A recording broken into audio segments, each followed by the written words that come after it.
to the other tree. It leaked from that tree to a construction that new mother-in-law suite that was being built into some metal rebar. Went the edge of that through the concrete into a lounge chair and caught the lounge chair on fire. So it killed these two big oak trees. Not only did it kill the trees and catch the lawn chair on fire, but it also killed Chinky. Oh. Whoa, that's a terrible story, isn't it? But Dad had these two dead oak trees in his backyard for years. And don't be afraid about Chinky. He was a good dog. He went to doggy heaven, so it's all right. But and he lived a good, ripe, long age. But these trees were dead in the backyard for several years. And finally, it's getting very dangerous because these huge oak trees are dead. They're losing limbs. So my dad at the time was about 5'8", 140 pounds. But when he picked up a chainsaw, he thought he was Paul Bunyan. And he thought that he could tackle these trees. He's got a 21-inch chainsaw bar. And he goes over to a 38-inch tree. And he's going to cut these dead trees down. Well, he begins to notch it like you should and brings the slant cut so it'll fall down toward the woods. But as he's sawing through the tree, it leans back toward the house and pinches his saw.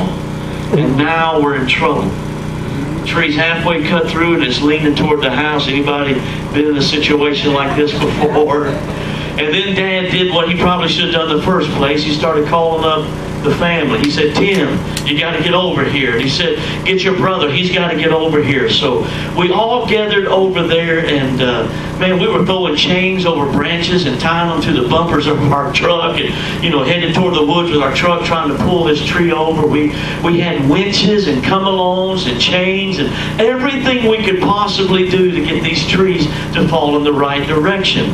All of the girls were sitting in that bay window just watching what was happening. Right where the tree would fall. And so we're trying to get this tree to fall toward the woods in the right direction. Nothing's working. I've got a wedge and I've been driving into that slanted crack to hopefully pull the tree back in the right direction. And as I'm doing that, I'm praying. Sometimes God helps us even when we do silly things. God saves us. And so I'm asking Him, Lord, help us. What I need is a breeze, a good strong wind to come over the house and down into that little valley and catch these branches and just blow that tree into the woods. And I'm praying for a breeze, and there it is. I feel it. Comes over the house and starts blowing that tree.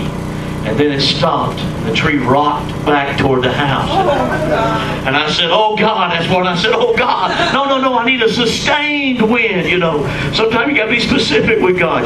Just keep blowing that tree." And here it comes again over the house, and it caught the naked limbs. And finally, the tree started falling. It fell toward the woods where it was supposed to be. So the story ended up pretty good after all.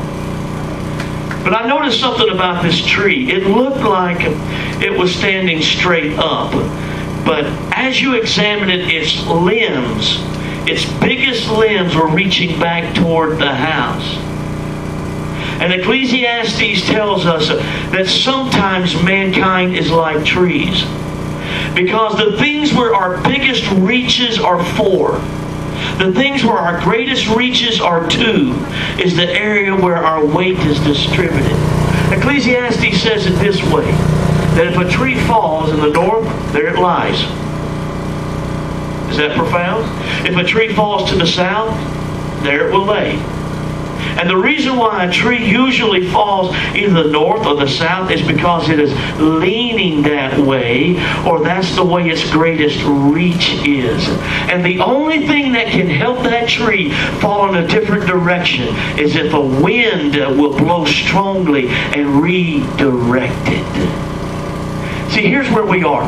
Psychologists and psychiatrists tell us that by the time that we are 3 years of age, your personality is already set. Do you believe that? 3 years of age. And it's set according to your genetics. who your parents were. And it's set according to your environment. The environment you was raised in from the time that you were born to the time you're 3. And the personality that you are going to deal with, and the personality that I have to live with, that's going to dictate all of my relationships, it's already set by the time we're 3. What do you think about that? That doesn't seem fair, does it? Anybody here get to pick their parents? Anybody here get to pick the environment in which you was raised? Then this is what I want you to do. I want you to touch the person beside you, tap them a little bit on the shoulder, and tell them this. Say, help, I've fallen, and I can't get up. Come on, touch somebody beside you. Tell them, help, I've fallen, and I can't get up. Tell me after church. Listen, this is where we are.